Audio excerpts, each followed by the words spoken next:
tema que me coube hoje não vai ser muito diferente, mas a gente começa a entender um pouco melhor. A gente começa a entender o que está acontecendo e formar cada vez mais argumentos para buscar respostas adequadas. Então, hoje me coube o tema sobre anestesia inalatória versus venosa. Qual a influência que nós podemos estar tendo sobre a recorrência tumoral? Muito nós já conversamos a respeito da associação da anestesia regional e recorrência tumoral. E hoje, diversos estudos conseguem demonstrar uma superioridade, uma redução na taxa de recorrência tumoral, sim, de alguns tipos específicos de tumores, em algumas situações específicas. Mas, até o momento, ninguém questionava muito quanto aos agentes, quanto à técnica da anestesia associada à anestesia regional. E é um pouco isso que está começando a ser melhor explorado na literatura e que nós vamos abordar aqui hoje. Eu não tenho nenhum conflito de interesse com nenhum dos temas que vai ser abordado. Só para nós resgatarmos um pouquinho como que a anestesia pode estar envolvida em tudo isso. Então, vamos lá. Quando a gente tem um paciente oncológico no período perioperatório, a gente sabe que ele está numa janela. Em uma janela onde um monte de coisa vai acontecer e onde eu posso estar ajudando ou dificultando a disseminação desse tumor. E aí que nos compete tentar achar uma técnica anestésica, buscar uma alternativa para que a gente dificulte ou impeça a propagação de algumas células tumorais que fatalmente vão se desprender durante a manipulação tumoral. Por melhor que seja a técnica, por melhor que seja o cirurgião que está manipulando e está realizando essa ressecção. E é aqui que a gente tem muitas perguntas. Com o que a gente consegue proteger esse organismo ou piorar esse organismo? Então, para isso, a gente vai ter que entender um pouco dos mecanismos moleculares do câncer. É claro, e está muito bem estabelecido, que a inflamação está diretamente correlacionada com a promoção tumoral. A gente já sabe disso. Várias citocinas atuam estimulando a promoção de células tumorais, favorecendo implantes, favorecendo disseminação, e a inflamação funciona contrabalanceando o nosso sistema imune. Então, qual que seria o nosso racional dentro da anestesia? Tentar buscar uma técnica anestésica onde nós não tenhamos uma baixa da nossa atividade imune, onde nós tentamos manter uma integridade de função de todo o nosso sistema imunológico. E onde, então, com isso tudo em mente, onde que a anestesia pode interferir na oncogênese? A gente já sabe que a inflamação está intimamente relacionada. A inflamação vai ser decorrente da síntese de citocinas, que vão desencadear ou podem desencadear uma série de mecanismos epigenéticos. E aqui, juntamente com algumas outras variáveis, como, por exemplo, radicais livres, ativos de oxigênio, podem formar mutações e promover o desenvolvimento tumoral, tanto por iniciação quanto por uma instabilidade genômica, facilitando o implante de algumas células que se disseminaram. E onde a gente pode atuar na anestesia? Muito mais classicamente descrito, tentando coibir, inibir a inflamação, inibir a síntese de citocina e inibir a formação de radicais livres ligados ao oxigênio. Outro ponto importante, que a gente já falou aqui das citocinas e também das quimiocinas, é lembrar que, na verdade, elas vão estar aqui sendo produzidas e interagindo com o nosso sistema imune e tendo como via final de atuação alguns mecanismos moleculares, principalmente a via NF-kappa-beta, a STAT3, e nós vamos falar um pouquinho do fator induzido por hipóxia, que hoje a gente sabe que são esses mecanismos que podem ou não ligar uma chave na nossa célula tumoral que está se disseminando pelo organismo e favorecer, permitir com que ela vá ter uma certa progressão e virar uma doença implantada à distância que, no futuro, vai vir a se traduzir clinicamente como a recorrência daquele tumor que pode ter sido, em um primeiro momento, ressecado. E aí começa a vir a pergunta. Então, que agentes anestésicos podem mediar essa inflamação? Com quais agentes ou com quais técnicas que eu posso lançar mão e tentar, então, contrabalancear todo esse processo, evitar que tudo isso aconteça? Aqui a gente tem que entender mais um mecanismo, que esse sim é um pouco mais recentemente descrito e que vai estar intimamente relacionado com várias medicações, com várias drogas anestésicas que nós utilizamos, que é a via de ativação do fator indutor de hipóxia, principalmente com a sua subunidade 1-alfa. O que acontece? A ativação desse HIF1-alfa pode levar a síntese de novos vasos, a neoangiogênese, que vai ser essencial para crescimento e alimentação desse tumor. Vai ter alterações de pH regional, pode induzir a proliferação de células e facilitar e permitir a progressão de metástases à distância. Bom, o que nós temos que entender dentro do mecanismo de formação tumoral? Toda vez que a gente tem a formação de um tumor, conforme ele vai tendo um crescimento, nós sabemos que a região interna desse tumor não vai ter tanto aporte de nenhuma substância, nem de oxigênio, nem de sangue, e ele vai ter uma ativação desse chamado HIF-1-alfa, dessa subunidade 1-alfa. Durante a manipulação cirúrgica, como nós comentamos, por melhor que seja a técnica, por mais que o cirurgião se preocupe em fazer um clampeamento venoso, evitar a drenagem com eventuais células tumorais durante essa manipulação, algumas células fatalmente vão cair eventualmente na circulação e vão estar livres. E essas células são a nossa bomba relógio. Esse é o nosso problema nesse momento. E aí a grande pergunta, de onde, talvez, e como a anestesia pode evitar com que essas células continuem ativas, continuem viáveis e, portanto, se elas ainda estão viáveis, elas vão poder se implantar à distância. Então, o que nós queremos? Tentar identificar algum agente anestésico que desligue essa função dessas células, que evite que ela possa se implantar e, num futuro médio ou distante, venha a ter a progressão da doença metastática. O que nós sabemos? Que essa via de ativação, HIF-1-alfa, vai estar relacionada e presente nessas células tumorais, principalmente se forem células que estavam aqui na região mais central do tumor. Então, agora a gente começa a entender um pouco melhor o que acontece, mas a gente ainda não tem todas as respostas. Então, quais drogas que ativam ou inativam essas vias? Porque aí, ótimo, todo mundo vai sair daqui hoje, vai mudar sua técnica anestésica e nós vamos evitar as metástases. Seria muito legal e muito bom se eu conseguisse dar essa resposta a todos vocês. Mas vocês vão ver, a gente vai mostrar um pouquinho, que alguns trabalhos já in vitro em animais, há alguns anos, começam a levantar hipóteses, mas a gente ainda tem muito, mas muito pouca evidência clínica. Então, vamos tentar entender um pouquinho melhor sobre os nossos agentes. Há algum tempo atrás, foi publicado no Anesthesiology um paper falando um pouquinho sobre o papel dos agentes inalatórios, né? Como ele pode proteger as células tumorais contra a apoptose induzida pelo fator de necrose tumoral, via ativação das caveolinas. O que os autores desse grupo encontraram? Que o isoflurano ele pode inibir as apoptoses que são induzidas pelo TNF através da via da caveolina 1. Bom, isso aqui é bem biologia molecular. Quem tem conversado, quem tem contato com oncologistas, quem trabalha com a área, nós tivemos um congresso recente da ASCO, diversos colegas oncologistas que foram ao congresso, no que eles retornaram, eles até brincaram, falaram, de oncologia clínica não se fala quase mais nada, as aulas são de biologia molecular. E, infelizmente, a gente vai ter que começar a entender um pouquinho de biologia molecular. Por quê? Porque vamos tentar entender onde é que essa ativação das caveolinas podem chegar e vejam como isso pode ser grave. Qual que pode ser a nossa possível implicação clínica desse bloqueio das apoptoses? Esse paciente que foi exposto a esse meu agente, que inibiu essa apoptose, ele pode vir a ter a refratariedade a tratamentos antitumorais. Então, determinados agentes anestésicos podem vir a ter efeitos gravíssimos na terapia antitumoral, como, por exemplo, inibindo ou reduzindo os efeitos tanto da radioterapia quanto da quimioterapia adjuvante. Por que eu estou falando pode? Porque são alguns estudos iniciais com poucas evidências. Então, quando a gente vai falar sobre nível, força de evidência sobre essas informações, nós ainda temos uma evidência frágil. Nós sabemos que, muitas vezes, como eu comentei com vocês, há uma preocupação da técnica cirúrgica para evitar a disseminação dessas células pela vasculatura.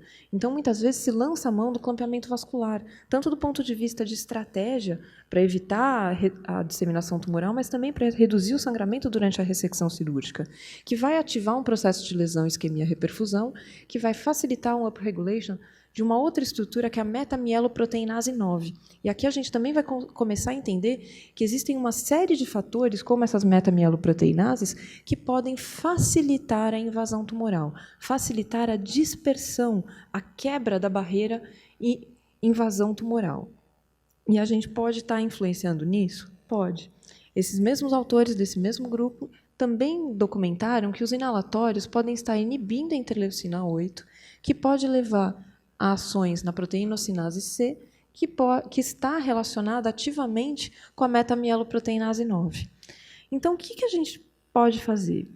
De uma maneira que inversa alguns outros estudos, esse estudo demonstrou que o inalatório pode ter um potencial protetor. Ele pode dificultar o seu tratamento, mas ele pode evitar a ativação de uma via que facilita a progressão tumoral. Então, vocês veem como os dados ainda são controversos, a gente ainda não consegue ter um direcionamento único. Outro mecanismo que nós temos que entender é o das ROGTPases, que elas também estão envolvidas na disseminação tumoral. Bom, e como é que a gente pode atuar nisso na anestesia? Talvez algumas drogas nossas anestésicas, alguns agentes, tenham ação direta nessas ROGTPases. E nós conhecemos algumas. A ROGTPase A ela é responsável por manter a polaridade das células, por manter as junções celulares. E aí fica fácil de entender porque elas podem estar relacionadas com a disseminação tumoral. Porque se eu romper essa unidade, essa polaridade entre as células, eu estou facilitando a disseminação de células isoladas. Então, talvez, se eu tiver agentes que mantenham essa integridade, eles possam ser agentes protetores. Lembrar que, para eu ter a extrusão de uma célula, eu também vou ter que ter a mobilização de algumas estruturas no citossol dessa estrutura. E aí que alguns autores desse grupo, do professor Mamoto, tiveram alguns resultados bem interessantes nesse paper já publicado há alguns anos, em 2002. Qual que foi a hipótese desses pesquisadores? Que o Propofol poderia modular a ROGTPase A. E aí, o que ela modularia, então, como nós comentamos? A polaridade das células, a junção das células e a motilidade das células. E aí, o que eles observaram? Conforme nós podemos ver aqui nos gráficos, eles trabalharam com diversas culturas de diferentes células tumorais e observaram a porcentagem de migração dessas células, de diferentes tipos histológicos, então, de células de câncer cervical, fibrosarcoma, osteosarcoma e melanoma, e com diferentes concentrações de propofol que foram oferecidas a esse conjunto de células. E o que nós observamos? Que conforme houve um aumento progressivo dessa concentração de propofol, até chegar a uma concentração de 5 microgramas por ml, há uma queda progressiva da migração celular. Então, nós podemos estar evitando essa disseminação tumoral através de um mecanismo secundário decorrente de um anestésico nosso, de um agente anestésico. Então, aí vem a pergunta: será que nós conseguiríamos, então, reduzir a invasão tumoral com um determinado tipo de agente, aqui no caso, com o propofol?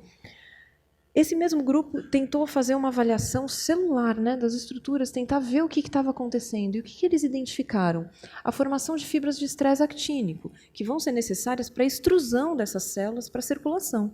E o que eles observaram? Que o propofol tem um efeito inibitório na formação dessas fibras de estresse actínicas. Então, o que pode acontecer? Como eu tenho menor formação dessas estruturas, eu tenho uma dificuldade na extrusão dessas células. Então, por isso que eu posso, talvez, ter uma menor migração. Mas isso, lembrando, são todos dados pré-clínicos. Ainda não sei se a gente vai encontrar isso no ser humano. O que eles ainda fizeram? Eles mantiveram alguns animais com a inoculação dessas células tumorais com a administração de propofol contínuo por um período prolongado em uma dose alta, de 20 a 40 miligramas por quilo por dia, durante um período aí de 5 a 7 dias. E o que eles observaram? Eles tentaram identificar o número de nódulos pulmonares que se formaram nesses animais ao término desse período. E o que eles observaram? Que nos animais que receberam propofol, o número de metástases pulmonares que eles encontraram foi muito inferior ao dos animais que não receberam a infusão de propofol, tentando reforçar ainda essa hipótese de talvez o propofol ter um efeito relativamente protetor na disseminação de células tumorais. E aí, como eu comentei de algumas vias moleculares, esse outro grupo também publicou no Anesthesiology e conseguiu demonstrar também uma propriedade antioxidativa do propofol, através de análises que foram feitas com Western blotter, também em células de cultura, também ofertaram propofol por períodos contínuos e avaliaram por microscopia de imunofluorescência a translocação daquele fator nuclear NF-kappa-beta que nós comentamos anteriormente. E o que eles identificaram? Que o propofol teve, sim, um efeito anti-inflamatório e antioxidante importante nesse grupo de células expostas ao propofol. E aí, agora a gente começa a tentar achar um pouquinho mais de estudos clínicos. Então, esse grupo tentou investigar se os pacientes que receberam anestesia baseado no propofol, na verdade, foi um estudo experimental ainda, nós ainda não estamos falando de clínico, em células de cultura de carcinoma de cólon. E o que eles observaram? Que nos pacientes que receberam aqui também maiores concentrações de propofol, de 8 microgramas por ml, houve uma modulação através da via GABAérgica do receptor GABA-A, a inibição das metamieloproteinases 2 e 9, que são responsáveis pela quebra da matriz celular e, portanto, podem facilitar a disseminação tumoral e o implante de células tumorais. Este outro grupo, também agora numa publicação já mais recente, fez mais ou menos a mesma linha de estudo, tentando identificar o efeito do propofol naquela via do fator indutor de hipóxia, no HIF-1-alfa. E o que eles identificaram? Eles avaliaram os efeitos do isoflurano comparados aos efeitos do propofol nessas células de cultura de câncer de próstata. E eles identificaram o upregulation da via HIF-alfa. Então, o que eles observaram? Que a adição de propofol às células expostas ao isoflurano também pode reverter esse efeito. Então, esse grupo identificou que o inalatório pode causar esse upregulation e o propofol pode ter um efeito compensatório, inibitório, mesmo naqueles pacientes que foram expostos. Então, a gente começa a entender que talvez não seja uma técnica ou outra, mas, eventualmente, até a associação de técnicas a partir do momento que nós entendermos claramente esse funcionamento. E aí começam a aparecer alguns outros estudos também reforçando essas hipóteses. Aqui mais um estudo pré-clínico mostrando a comparação do efeito do propofol quanto à sua capacidade antioxidante quando comparado a outros agentes antioxidantes clássicos conhecidos, como, por exemplo, o alfa-tocoferol, demonstrando também esse potencial inibitório. Aqui outro estudo, ainda em fase inicial, mostrando um eventual efeito protetor da imunomodulação da anestesia venosa total comparada à anestesia balanceada em pacientes com câncer de bexiga. E o que esses autores têm como objetivo é avaliar desfechos secundários, como infecção, meta e também óbitos. E o que eles observaram? Que, provavelmente, por uma manutenção do melhor balanço da atividade dos linfócitos T, a anestesia venosa total, pelo menos nesse reporte inicial de resultados, estava tendo um melhor desempenho. E aqui começam 2 estudos que eu queria focar e puxar, que eu acho que eles que vão dar o gancho para os futuros acontecimentos e futuras descobertas que a gente vem a ter. Esse é um trabalho de um grupo escandinavo que avaliou pacientes com câncer coloretal e câncer de mama quanto à comparação das técnicas. Foi um estudo retrospectivo, onde o que os autores conseguiram avaliar? Em uma análise inicial, através da análise da curva de Kaplan-Meier, peço desculpas que aqui na projeção ficou bem fraquinho, mas há uma segunda curva um pouquinho mais clara aqui inferior, nós conseguimos observar que houve uma diferença quanto à mortalidade entre os 2 grupos. Só que isso em uma análise inicial sem o ajuste dos fatores de confusão. Quando houve um tratamento estatístico e um ajuste desses fatores de confusão, infelizmente, esse grupo não conseguiu manter esses resultados. Eles utilizaram um número pequeno de pacientes, em torno de 1.000 pacientes, mas já levantaram a possibilidade de que talvez o propofol possa ter esse efeito protetor, a anestesia venosa total possa ter esse efeito protetor.